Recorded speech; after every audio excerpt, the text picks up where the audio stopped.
Ay mga BFF, luto tayo ng ginataang tambakol fish. Ito, ipapaksiw muna natin siya ng konti. Lagyan natin siya ng bawang. Sasama na natin yung mga pampalasa niya. Sibuyas. Yan. Tapos sili. Luya. Yan mga BFF ha. Yan.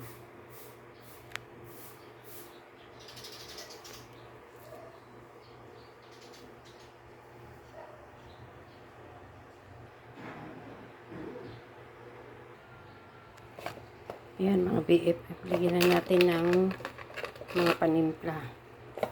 Half teaspoon ng asin. Konting suka. Tapos paminta. And konting magic. Magic sarap mga BFF. Ouch, natapon siya. Kasi yan. Konting magic lang yan. Tapos, lagyan natin siya ng konting tubig. Kasi gagataan ko yan mamaya. Kaya konting tubig lang muna ilalagay natin. Para mapaksiw lang siya. Okay. Balikan natin siya guys. Ayan na mga BFF. Natuyo na ang ating paksiw. Ilagay na natin yung ating gata. Yan. Yung isang gata, ilagyan ko lang siya ng kalahating basong tubig. Yan. Templado na siya mga guys. Kaya lutuin na lang natin yung ating gata. Sandok-sandokin natin siya para hindi siya lumabnaw.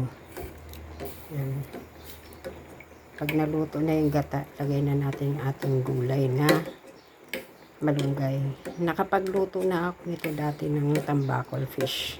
Ibang version naman yun. Ibang version naman to. Ito may malunggay.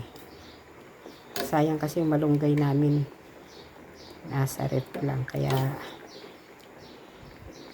sahugan ko ng tambakol na gata. Balikan natin siya na mamaya mga guys.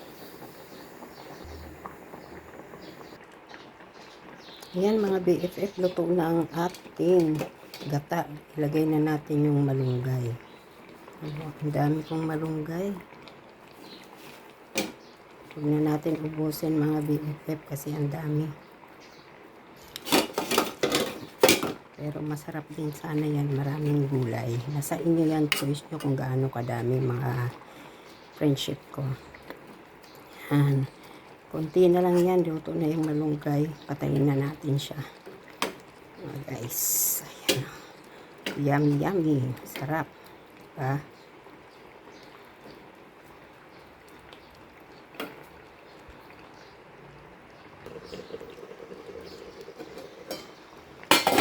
Ayan na mga BFF, luto na ang ating ginataan tambakol fish. Yan, hindi na natin siya isasalin sa isang serving plate. Dito na lang siya. Patayin na natin. Baka ma-overcook yung ating malunggay. Ayan. See you next luto sa kusina ng Blind Kusinera mga BFF. Bye-bye. Thanks for watching.